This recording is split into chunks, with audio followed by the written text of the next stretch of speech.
The late autumn fog, a suffocating, ochre-tinged blanket pressed against the windows of 221B, Baker Street, sealing the celebrated rooms in a claustrophobic quiet. Inside, the air, heavy with the ghosts of past investigations and the acrid scent of Turkish tobacco, vibrated with Sherlock Holmes's profound discontent. He sat hunched in his worn armchair, a gaunt, restless figure, his fingers drumming a rapid, almost frantic rhythm against the polished armrest, a restless metronome for a mind starved of stimulation.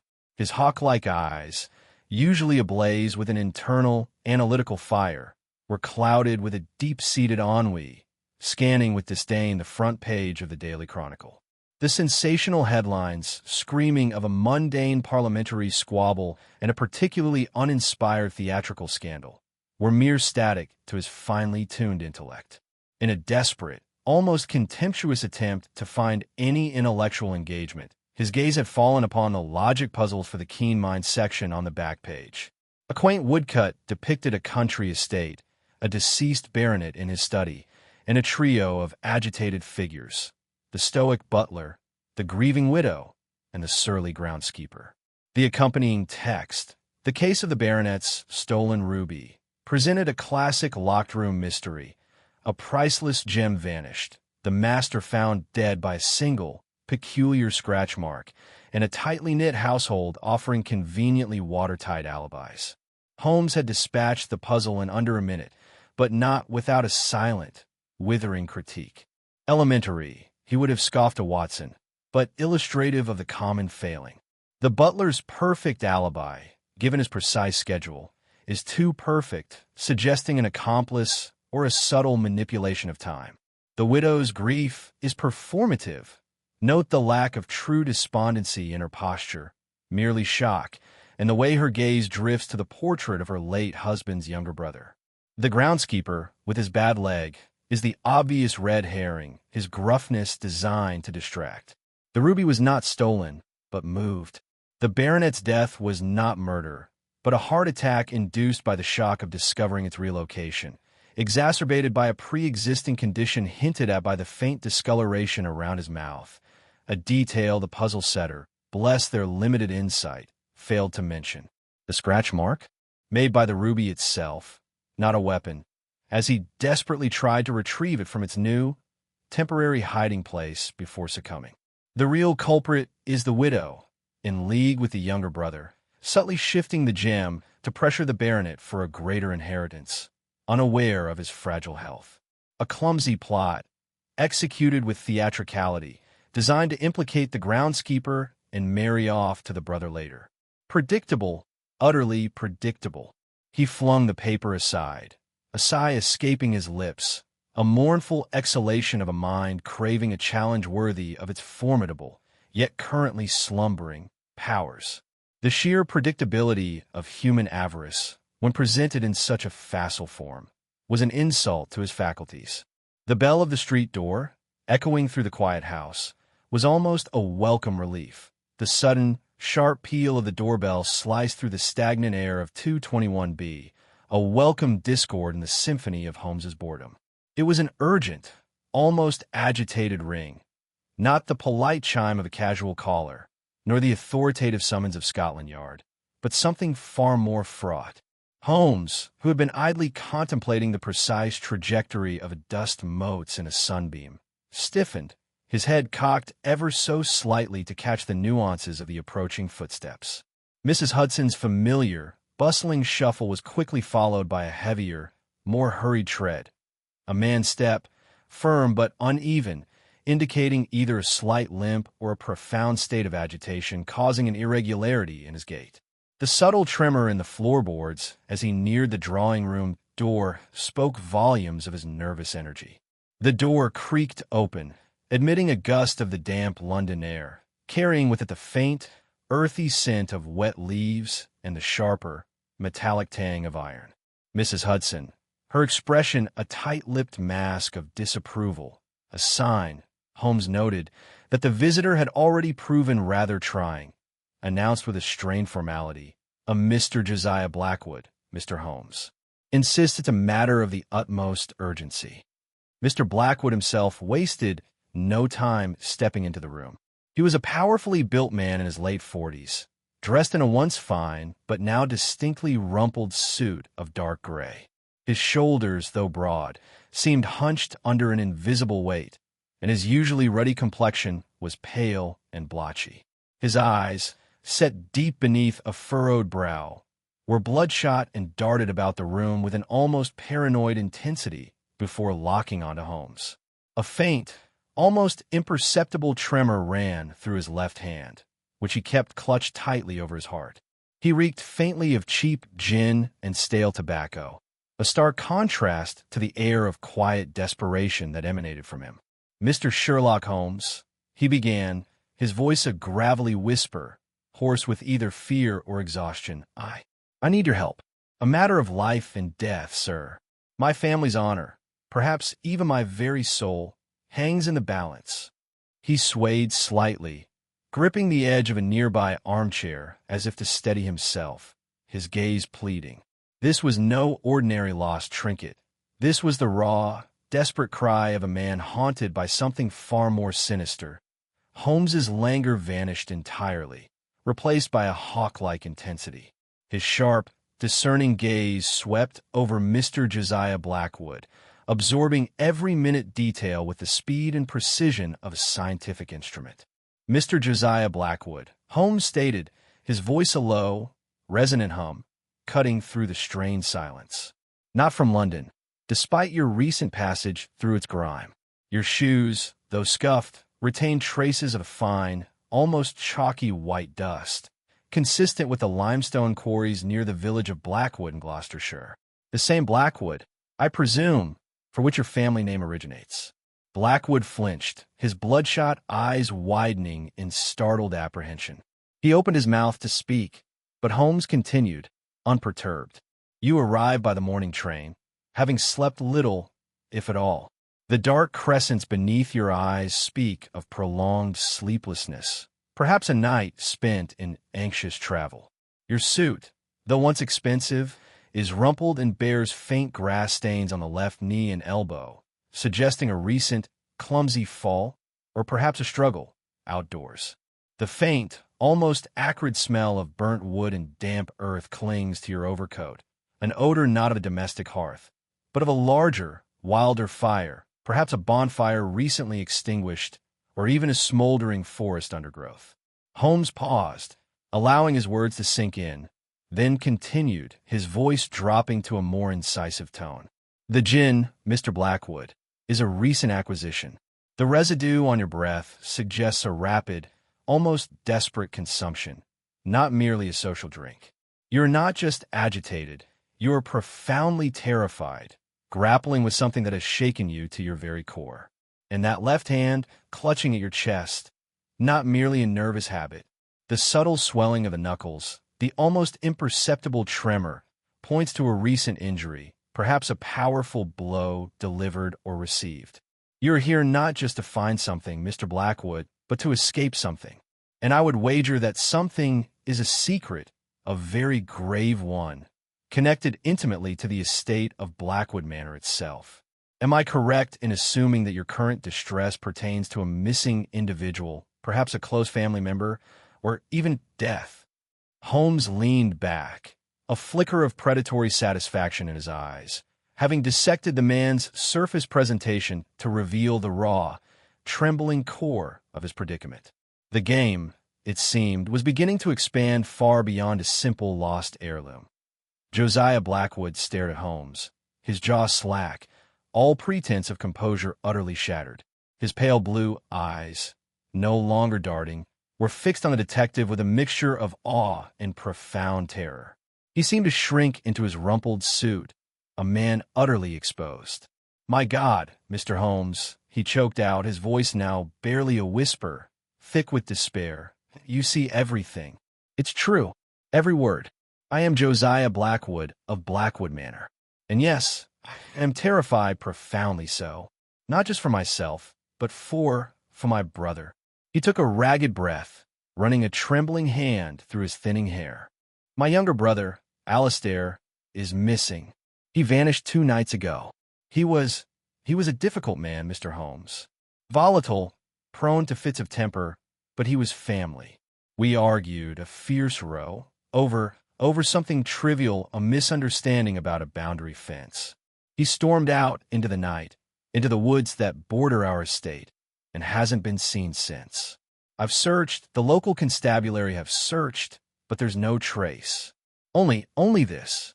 Blackwood fumbled inside his coat, his injured hand clearly paining him. With a wince, he produced a small, silver locket, tarnished with age, and handed it to Holmes. I found this yesterday morning, near the old wishing well in the deepest part of the woods, a spot Alistair favored for his solitary rambles. It belongs to him. And nearby, Mr. Holmes, I found fresh boot prints, not Alistair's, not mine, nor anyone from the manor, and a single, bloodied, black feather. I fear the worst, Mr. Holmes. I fear he's been murdered, and the local inspector, good man that he is, simply doesn't have the experience for such a dark deed. He believes Alistair simply wandered off. The mention of the bloodied feather sent a shiver down the spine. It was a detail both specific and sinister. Holmes held the locket, examining its worn surface with an almost reverent intensity. A peculiar set of circumstances, Mr. Blackwood, Holmes finally stated, his voice devoid of judgment, only sharp observation. A brother with a volatile temper, a heated argument, a sudden disappearance into the woods, a personal item found near a local landmark, mysterious boot prints, and a bloodied feather. In your injured hand, Mr. Blackwood, which you incurred before finding the locket and feather, as evidenced by the lack of bloodstains on the fabric you removed from your pocket. Tell me, sir, how did you truly injure your hand? And what precisely was the nature of that trivial argument? For in such profound disappearances, Mr. Blackwood, nothing, absolutely nothing, is trivial. Holmes's gaze was unwavering, piercing through the man's remaining defenses, demanding the full, unvarnished truth before he would commit to the case. The web of deceit and fear was far more tangled than a mere missing person. Josiah Blackwood visibly winced, not just from the pain in his knuckles, but from the searing heat of Holmes's direct gaze. He hesitated, gnawing on his lip, clearly battling with himself before finally relenting. You're right, Mr. Holmes. I wasn't entirely truthful. The argument with Alistair was not trivial. It was about our inheritance. Our father, a notoriously eccentric man, left the bulk of the Blackwood estate, including a rather substantial sum of money, in a peculiar will. It stipulated that if either Alistair or I should die unmarried and without issue, the entire fortune would pass to the surviving brother. If both should perish, it would go to the Blackwood Charitable Trust, a fund for local orphans set up by my great-aunt decades ago. Alistair, never one for subtlety, had been pressing me relentlessly to marry and have a child, something he knew I had no intention of doing after my fiancée left me years ago. He was convinced I was deliberately denying him his full inheritance. He had debts, Mr. Holmes, gambling debts. Large ones. Josiah sighed heavily, running a hand over his face. As for my hand, during our argument, Alistair, in a fit of rage, swung a heavy walking stick at me. I blocked it, but his stick glanced off my knuckles. I was angry. I admit I pushed him hard.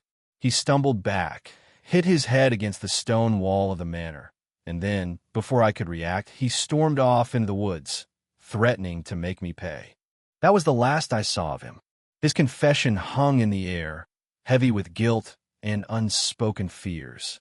The constabulary wouldn't listen to that part. They said it made me look suspicious. Holmes nodded slowly, his eyes thoughtful. Indeed, a classic motive, Mr. Blackwood, and a volatile temper shared by both brothers. But this black feather and the distinct boot prints, neither belonging to yourself nor your brother, suggest a third party. Tell me, Mr. Blackwood, who else might have a grievance against Alistair? Or perhaps stand to gain from his disappearance, or worse? Josiah hesitated again, then reluctantly offered, well, there's Silas Croft, the gamekeeper. Alistair was always at odds with him over poaching on the estate. Silas is a gruff, solitary man, fiercely territorial. And then there's Alara Vance, the local botanist. Alastair, in one of his more unpleasant moods, publicly ridiculed her research on some rare local fungi, humiliating her. She's a quiet woman, but I've seen a fierce pride in her eyes. And finally, my cousin Margaret Blackwood. She manages the Blackwood Charitable Trust. She and Alastair always had a strained relationship, particularly since Alastair believed the trust funds were too easily diverted for frivolous purposes, though Margaret is utterly dedicated to her cause. If both Alastair and well, the trust would become considerably wealthier. Josiah finished, his voice trailing off, the weight of these new suspicions clearly adding to his distress. The simple case of a missing person was now quickly evolving into a murky pond of familial grudges, financial motives, and whispered resentments, a true challenge for Holmes's formidable intellect. Holmes, with a brisk nod that signaled his acceptance of the case, rose from his armchair, his lethargy completely gone, replaced by the familiar, electrifying hum of a complex puzzle taking shape. A bitter inheritance dispute, a violent altercation, a desperate man with gambling debts, and a cast of characters with their own simmering resentments. A far more stimulating proposition than any newspaper riddle, Mr. Blackwood. We shall depart for Gloucestershire at once. Time, in matters of such gravity, is not merely a resource, but an adversary. The journey by train was a study in contrasts. Josiah Blackwood, now unburdened of his initial deception, sat slumped in his seat, a man adrift in a sea of guilt and fear, occasionally muttering to himself, his gaze fixed on the fleeting countryside. Holmes, on the other hand, was a picture of intense, silent observation. He absorbed the changing landscape, the subtle shifts in the architecture of the passing villages, and the gradual darkening of the soil, mentally mapping the region. He also studied his client with renewed scrutiny, noting the way Josiah's eyes would flicker with a particular kind of dread whenever the train passed through a dark tunnel or a heavily wooded area, a subconscious fear of enclosed, shadowy spaces. More telling, however, was the conversation Holmes initiated. "Tell me more of this Blackwood Charitable Trust," he inquired, his tone deceptively casual. "And of your cousin, Margaret. Is she a frequent visitor to the manor?" Josiah shifted uncomfortably. "Margaret? No, not for years. She and my father had a falling out long ago over the management of the trust. She's a formidable woman, utterly devoted to the orphans, but she believes our family has become decadent, that the Blackwood fortune would be better served in her hands. She lives in the village, in the old vicarage, a stone's throw from the manor, yet it might as well be a different country. We do not speak." Holmes also drew out details about Silas Croft, the gamekeeper. "A solitary man, you say? How well does he know the woods?" "Better than any man alive," Josiah admitted. "He practically lives in them. He has a small, isolated cottage deep within the estate." Alastair was convinced Silas was not just catching poachers, but running his own little enterprise on the side, selling game to the London markets. The threats between them were quite explicit. And of Alara Vance, the botanist? "She's a peculiar woman. Spends all her time foraging for fungi and rare plants. After Alastair humiliated her, she sent him a rather unsettling note, filled with quotes from old herbalist texts about poisonous plants. Alastair laughed it off, but I found it quite chilling." As the train pulled into the small, windswept station, Holmes's mind was already a complex web of motives and opportunities. A desperate brother, a resentful gamekeeper, a scorned academic, and a zealous cousin, all circling a volatile victim who had seemingly vanished into thin air. The black feather, the unusual boot prints, the locket by the well. These were no longer isolated facts, but the opening moves in a deadly game of chess played out in the ancient, shadowed woods of Blackwood Manor. And Holmes, with a grim sense of anticipation, felt he was just beginning to understand the board, a waiting dog cart, its wheels caked with the same chalky white dust Holmes had noted on Josiah's shoes, carried them from the station along winding, hedgerow-lined lanes. The air grew cooler, crisper, carrying the scent of damp earth and wood smoke. As they turned onto the long gravel drive leading to Blackwood Manor, Holmes's keen eyes were already at work, cataloging, absorbing, and dissecting the scene. The manor itself was an imposing, almost melancholic structure of pale Cotswold stone, its mullioned windows like dark, watchful eyes. Ivy, ancient and thick, clung to its walls, a testament to generations of Blackwood history. The grounds, though vast, possessed a certain air of neglect, a subtle wildness creeping in at the edges, as if the manor itself was slowly succumbing to the encroaching woods. As they dismounted, Holmes's gaze did not linger on the grand entrance, but swept across the meticulously raked gravel of the driveway. "The constabulary has been here, I see," he remarked, pointing to a series of uniform, heavy boot prints near the front steps. Thorough, but unimaginative. They saw what they expected to see. He then walked a few paces to the side, near a large, ornamental yew bush. But they missed this. He knelt, producing his magnifying glass, and indicated a single, almost perfectly preserved footprint in a patch of slightly softer earth, sheltered by the overhanging branches. "Observe, Mr. Blackwood," Holmes said, his voice low and intense. "This is not a policeman's boot, nor does it match your own. The tread is deep, with a distinctive crosshatch pattern, worn down heavily on the outer heel. The mark of a man who walks long distances, with a slight outward turn of the foot. A countryman's boot, certainly. But what is most intriguing is this." He pointed to a tiny, dark fleck embedded in the mud of the heel. Not soil, not gravel. It appears to be a fragment of dried plant matter, almost black in color. Something specific.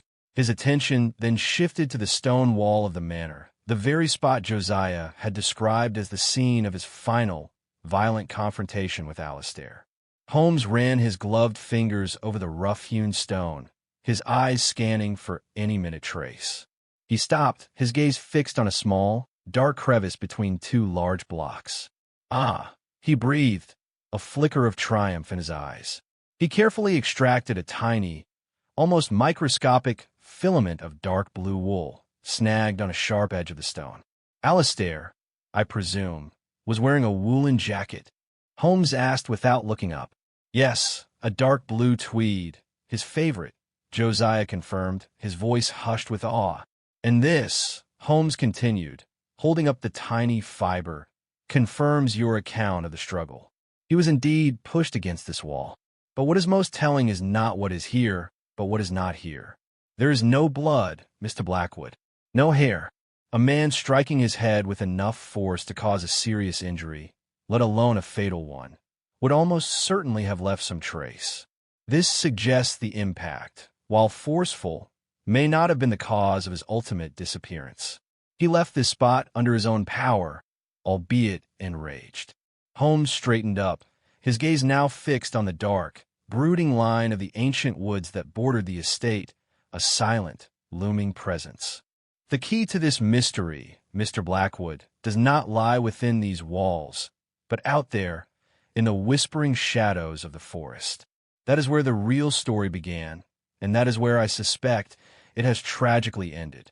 The manor, with its secrets and its silent accusations, was merely the prologue." Following Josiah's lead, Holmes plunged into the dense, ancient woodland that pressed against the manor grounds like a dark, encroaching sea. The air immediately grew colder, heavy with the primeval scent of damp earth, decaying leaves, and moss. Sunlight struggled to pierce the thick canopy, casting the forest floor in a perpetual twilight, a world of shifting shadows and unsettling silence, broken only by the snap of a twig underfoot or the distant, mournful cry of a crow. They walked for nearly 20 minutes, following a barely there path, until they reached a small, moss-choked clearing. In its center stood the Wishing Well, an ancient, crumbling stone structure, its depths shrouded in an inky blackness. The air here felt particularly still, almost unnaturally so. "This is where I found it," Josiah whispered, his voice strained, pointing to the damp earth near the well's edge. Holmes wasted no time, dropping to one knee to examine the ground with his magnifying glass. "The constabulary has trampled the area, of course," he muttered in frustration. "But not everything has been obliterated." He pointed to a patch of disturbed soil. "Here, we see the remnants of the boot prints you described, Mr. Blackwood. The same distinctive crosshatch pattern I found in the driveway, confirming the presence of our mysterious countryman. But look closer." He indicated a second, fainter set of prints, partially overlapping the first. "These are different. Smaller, with a smoother sole, and a much lighter impression. The stride is shorter, more deliberate. This suggests a second individual was present, someone of a slighter build, perhaps a woman, who trod with more care." His gaze then swept the immediate vicinity. He noted a single, deep scratch mark on the mossy lip of the well, fresh and sharp against the ancient stone. He ran a gloved finger over it. This was not made by casual contact. This is the mark of a heavy, metallic object being dragged over the stone with considerable force. Then, his eyes lit up as he spotted something almost invisible against the dark, damp earth a few feet from the well. He carefully picked it up with his forceps. It was a single long strand of silvery gray hair, caught on a thorny briar. "And this," Holmes murmured, holding it up to the dim light, "is most curious. It is not yours, Mr. Blackwood, nor, I presume, does it belong to your dark-haired brother. It is the hair of someone of advanced years, yet it is strong and healthy. Most peculiar." Holmes stood, his mind visibly piecing together the contradictory evidence. "So what does this scene tell us?" "It tells us that your brother Alistair was not alone. At least two other individuals were here at the well. One, a man with a heavy tread who walks the countryside. The other, a lighter individual who moves with more caution. A heavy object was dragged over the well's edge. A silver-haired individual was present. And amidst all this, the locket was left behind, a seemingly perfect clue. But it feels staged, Mr. Blackwood. The locket is too obvious, the bloodied feather too theatrical. This is not the chaotic scene of a spontaneous, violent struggle. This is a carefully constructed tableau, designed to mislead, to point fingers, and to conceal a far more complex and deliberate act. The simple clearing, once a place of local folklore, had become a silent stage for a carefully orchestrated crime, and Holmes was just beginning to unravel the director's intricate script. The local constabulary, in their haste, have likely already blundered through interviews with your list of suspects, Holmes stated, his eyes still scanning the cryptic clearing. Their questions would have been direct, predictable, and easily parried. We must approach this from a different angle. We shall begin with the man of the woods himself, Mr. Silas Croft. He, more than anyone, would notice a stranger or any unusual activity within his domain. Leaving the unsettling silence of the wishing well behind, they followed a narrow, almost invisible game trail deeper into the forest. The woods grew wilder here, the trees older and more gnarled. After a brisk walk, they came upon a small, isolated cottage, smoke curling lazily from its stone chimney. A formidable figure stood outside, chopping firewood with a powerful, rhythmic swing of an axe. This was Silas Croft. He was a man built of oak and sinew, his face weathered and bearded, his eyes the color of slate, missing nothing. He paused, axe in hand, as they approached, his expression a mixture of suspicion and territorial defiance. "Mr. Croft," Holmes began, his voice calm and disarming, "I am Sherlock Holmes. I am here at the request of Mr. Blackwood to investigate the disappearance of his brother, Alistair." Croft spat on the ground, his gaze unwavering. "Good riddance, I say." The man was a menace, always accusing, always threatening. The woods are quieter without him. Be that as it may, Holmes continued smoothly. We have reason to believe a third party was involved. We found unfamiliar boot prints near the old well. Prints of a countryman, one who walks with a slight outward turn of the foot. For the first time, a flicker of something other than hostility crossed Croft's face. He stopped his chopping and leaned on his axe. "Aye," he grunted. "I've seen him. For the past week, maybe more. A stranger, Been setting snares on the North Ridge. Not a local. Moves quiet. Knows his business. I've been tracking him, but he's slippery as an eel. Found one of his camps. Cleared out. Nothing left but ashes and a few black feathers. Holmes's eyes sharpened. Black feathers? Aye, from a raven, I reckon. He'd been baiting his traps with them, or maybe just using them as a marker. I'll practice. Never seen it before. Croft's eyes narrowed. The night Alistair Blackwood vanished, I was out, tracking this poacher. Heard shouting, over by the well.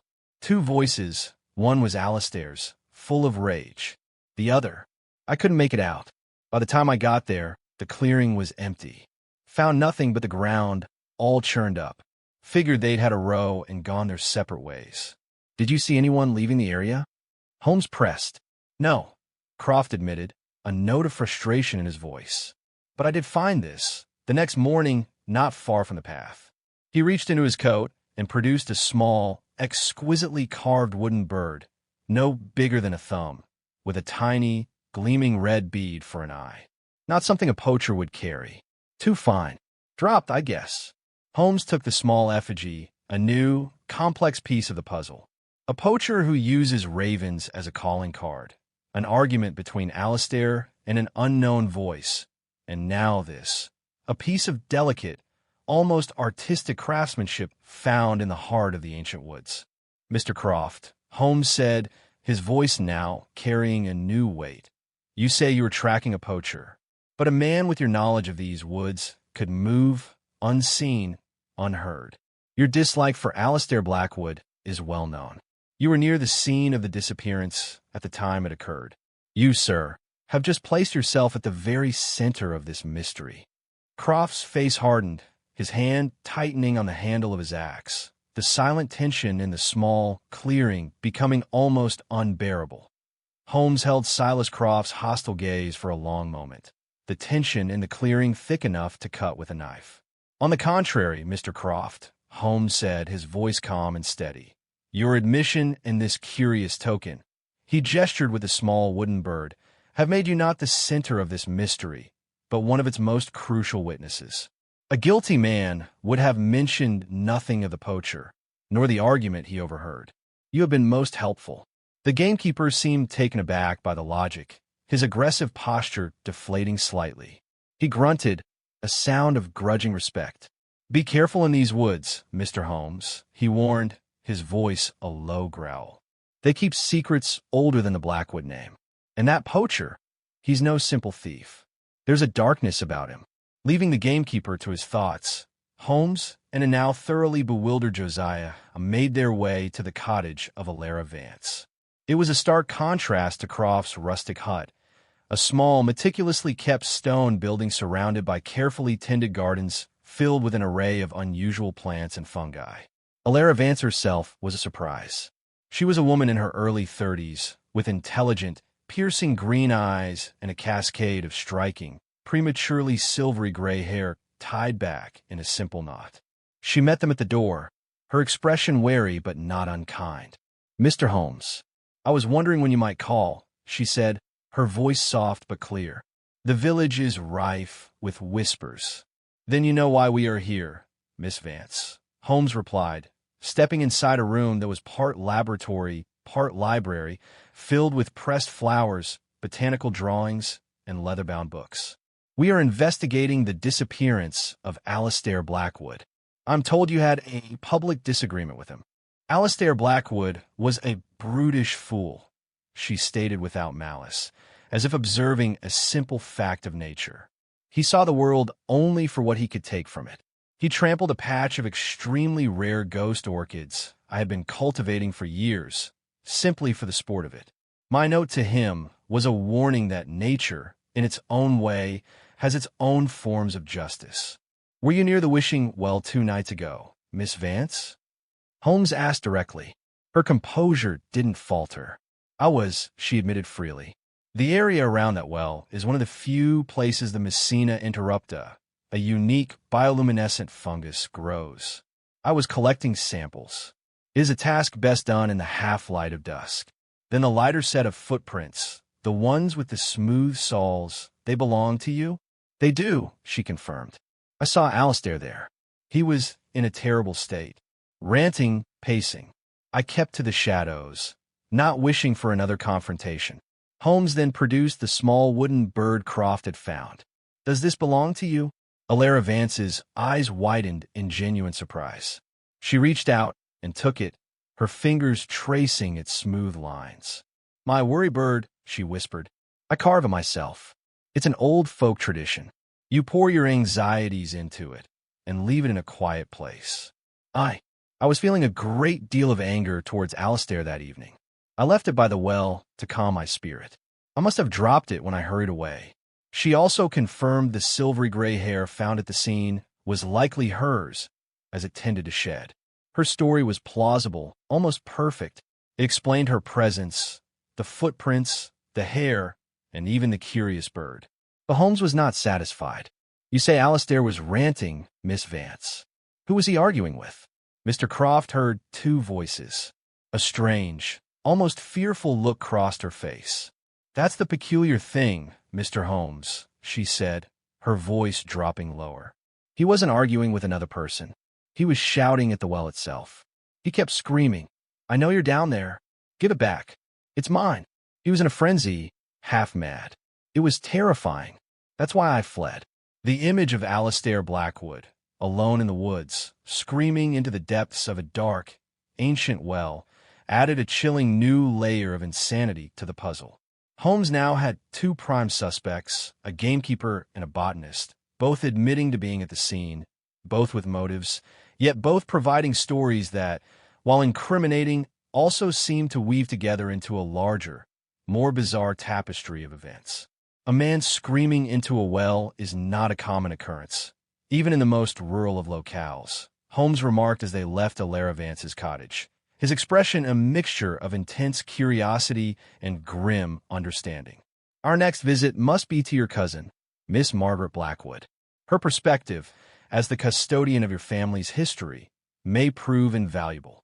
The old vicarage, where Margaret Blackwood resided and ran the charitable trust, was a stark, austere building of gray stone, its garden meticulously ordered and functional, a world away from the wild neglect of the manor.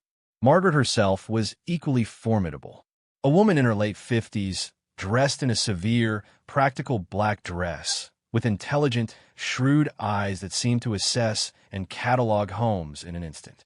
She was not a woman to be trifled with. Mr. Holmes, she said, her voice crisp and businesslike, showing no surprise at their arrival. I assume you're here about Alistair. A tragedy, of course, but a predictable one. He was a parasite, draining the life from this family for years. The trust, and indeed the village, will be better off without his influence. Her candor was both refreshing and chilling. Your alibi for the night of his disappearance, Miss Blackwood? Holmes asked directly. Impeccable, she replied without blinking. I was here, in this office, finalizing the quarterly accounts for the trust. Reverend Michael visited me from 8 until 10 to discuss funding for the new orphanage roof. He will vouch for my presence. The alibi was solid, almost too solid. Holmes shifted his line of attack. We have reason to believe that on the night he vanished, Alistair was at the old wishing well, in a state of great agitation, shouting into its depths. For the first time, Margaret Blackwood's cast-iron composure wavered. A flicker of something unreadable, recognition, perhaps even fear, crossed her features before being instantly suppressed. She looked from Holmes to a terrified Josiah, a slow, cold anger dawning in her eyes. That fool, she breathed, her voice a low hiss. He was warned. Warned of what, Miss Blackwood? Holmes pressed, sensing a breakthrough. She hesitated, then seemed to make a decision. That well is not a wishing well, Mr. Holmes. That is a name invented for tourists and sentimental fools. In the old family ledgers, the ones I curate for the trust, it has another name, the Hiding Well. During the Civil War, our ancestors used a hidden cavity within its stone lining to hide the family silver from Cromwell's men. Legend states the silver was sealed in a heavy, iron-bound chest and never retrieved. It is considered a myth, a bedtime story. She fixed her steely gaze on Josiah. But Alistair, in his desperation for money, became obsessed with this myth. He hounded me for weeks, demanding access to the archives, looking for old maps and journals. I refused, telling him to abandon his foolish quest. The well is unstable, dangerous, but he was beyond reason. He must have found something, some clue, and went to retrieve it himself. Suddenly, all the disparate pieces of the puzzle violently snapped into a new, terrifying alignment in Holmes's mind. Alistair screaming, "Give it back! It's mine!" into the well. The deep, metallic scratch mark on the stone lip, not from a struggle, but from a grappling hook and rope. The mysterious poacher who wasn't hunting game, but hunting for treasure. The churned-up ground, the struggle. It wasn't a fight between two men. It was a fight over the chest. The bloodied feather, the locket, a theatrical misdirection. Holmes murmured, his eyes blazing. Alistair wasn't murdered by someone who hated him. He was murdered by someone who wanted what he had found. The question is no longer simply who had a motive to kill your brother, Mr. Blackwood. The question is, who else knew about the lost silver and was willing to commit murder to possess it? The focus of the crime had shifted from a man to a treasure, and in doing so, had become infinitely more dangerous. The entire investigation has been a masterclass in misdirection, Holmes declared as they walked briskly away from the austere vicarage, his voice electric with the thrill of the chase. We were led to believe we were hunting for a man's killer. In truth, we are hunting for a treasure's thief. The bloodied feather, the locket, the whispers of poaching, all theatrical flourishes designed to create a phantom culprit, a dark stranger in the woods, while the real crime was cold, calculated greed. But who, Holmes? Josiah pleaded, his mind reeling from the revelation. Who else could have known? Alistair knew. Obviously, Holmes reasoned, his pace quickening, and he was not a man known for his discretion, especially when in his cups. But the only other person who we know for a certainty was aware of the hiding well's true nature is your cousin, Margaret. She holds the keys, both literally and figuratively, to your family's history. A sudden, decisive thought struck him. We're going back. I was remiss. I accepted her alibi for the murder, but I never considered her alibi for the conspiracy. They returned to the vicarage, much to Margaret Blackwood's visible annoyance. "Mr. Holmes, have you forgotten something?" she asked, her tone like ice. "Indeed, Miss Blackwood," Holmes replied, his eyes sweeping the meticulously organized office. "I have forgotten to consider the resources of the Blackwood Charitable Trust. You mentioned Alistair was hounding you for maps. I should like to see the specific documents he was so desperate to consult.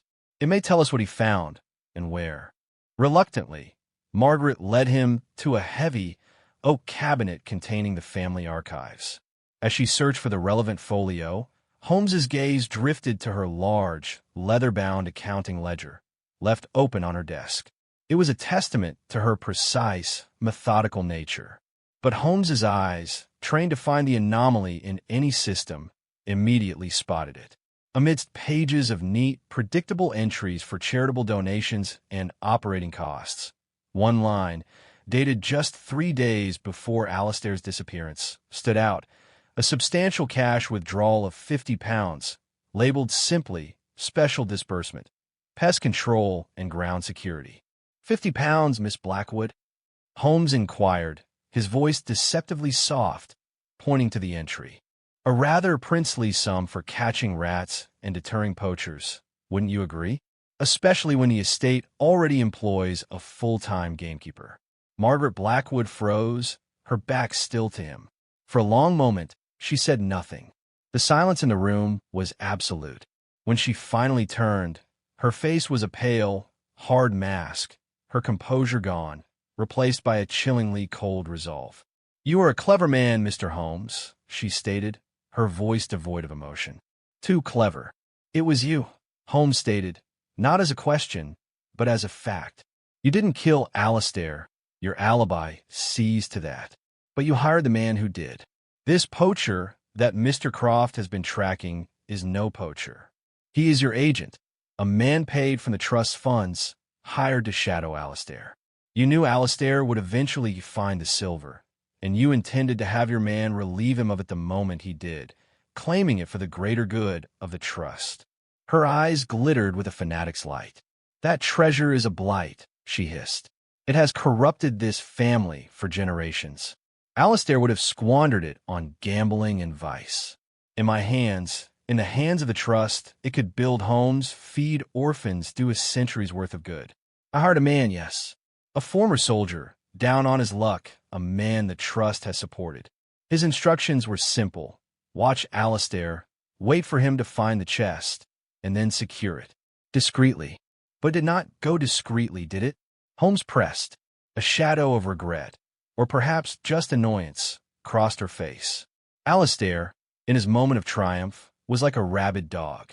He refused to part with the chest. He attacked my agent with a rock. It was self-defense. The theatrics that followed were the panicked actions of a man and used to such violence. Unfortunate, but necessary. She looked at Holmes, her expression one of utter conviction. Alistair was a cancer on this family, Mr. Holmes. The man I hired merely performed the necessary surgery. The treasure is now where it has always belonged, in the service of the deserving, not the decadent. The chilling confession hung in the air, a testament to a righteousness so absolute it had become monstrous. The mastermind was unmasked, but the killer, the body, and the lost silver of Blackwood Manor were still missing.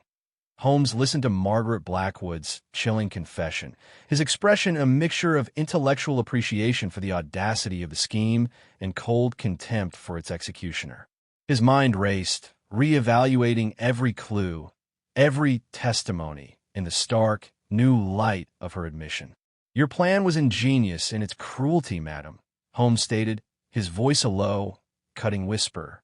You used Alistair's own greed and obsession as a divining rod to find a treasure you couldn't locate yourself. You funded the entire operation with the very charitable funds you claimed to protect, a truly masterful stroke of hypocrisy. But your agent, this former soldier, was clumsy. His panic has unraveled your entire, carefully woven tapestry. Holmes turned his attention from Margaret, his mind's eye now seeing the entire sequence of events with crystalline clarity.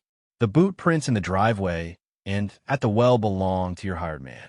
The crosshatch pattern, worn on the outer heel, is typical of military-issue boots, and his gait, with the outward turn of the foot, is common among soldiers trained in long marches. The dark fleck of plant matter in his heel print at the manor was a fragment of the rare Messina interruptive fungus, which he picked up at the well, thus tying the two locations together. He addressed a stunned Josiah. Miss Vance was telling the truth. She saw Alistair screaming into the well. He had finally located the mechanism to open the hidden cavity. Your agent, watching from the shadows, saw it too. Later that night, Alistair returned with a grappling hook and rope. The metallic scratch on the well's lip was from him hauling up the heavy, iron-bound chest. It was then, in his moment of triumph, that your agent confronted him. Holmes's gaze returned to Margaret, his eyes like chips of ice. The struggle was fierce. Alistair, though drunk, was a powerful man fighting for his fortune. Your agent, a trained soldier, ultimately overpowered him, killing him with a rock in what he might claim was self-defense. This explains the absence of a murder weapon at the scene. He would have simply tossed it back into the forest. Panicked and needing to create a diversion, he then enacted his crude theater. He took Alistair's locket and a feather from a dead raven, a bird often found in these woods, a creature whose blackness he perhaps thought added a touch of melodrama, and staged the scene at the now empty well to suggest a struggle with a mysterious poacher. But what of the body? Josiah choked out. And the chest? That, Mr. Blackwood, is the final, logical piece of this puzzle, Holmes replied. The killer needed to hide two large, heavy objects, a dead man and a chest full of silver. He couldn't simply leave them. But where, in a forest full of secrets, is the most perfect hiding place? The one place no one would ever think to look. Holmes paused, a dramatic flair entering his voice as the final deduction clicked into place. It is the very place from which the treasure came. Your agent, a man of practical, military thinking, would see the elegant simplicity of it. After staging the scene at the well, he returned to the body in the chest. With considerable effort, he put Alistair's body inside the now empty, hidden cavity within the well's stone lining and resealed it. Then, he would have taken the chest and made his escape. He disposed of the body in its own tomb. He turned one last time to a pale, silent Margaret Blackwood. And as for your agent and the treasure now, you paid him £50, a pittance for such a grisly task. A man like that, a desperate soldier with a fortune in silver in his possession, would not remain loyal for long. He is not hiding in the woods, madam. He has fled, and I would wager he is on the first train to London, or better yet, the first boat from Bristol to America. You have not secured a legacy for your orphans, Miss Blackwood. You have merely exchanged one grasping fool for another and stained your hands with blood in the process. The entire, sordid affair lay exposed, not by a single clue, but by the relentless, cold logic that had connected them all. Margaret Blackwood stood motionless, her face a mask of stone, but a single, betraying muscle twitching in her jaw revealed the truth of Holmes's deductions. She had been outmaneuvered, her cold, righteous logic dismantled by a superior intellect. "We must act now," Holmes commanded, his voice galvanizing a still-stunned Josiah Blackwood. "We will need rope, lanterns, and the strongest men you have at the manor. And send for Inspector Davies from the constabulary. Tell him Mr. Sherlock Holmes requests his presence at the hiding well, where he will find the body of the missing Alistair Blackwood and the solution to his murder." An hour later, a small, grim party had assembled in the twilight gloom of the forest clearing. Under Holmes's precise direction, Silas Croft, his earlier suspicion replaced by a grudging respect, expertly rigged a system of ropes and pulleys. Lowered into the damp, dark shaft of the well, Holmes located the hidden mechanism Alistair had found, a loose stone that, when pressed, revealed a dark, recessed cavity behind the well's main wall.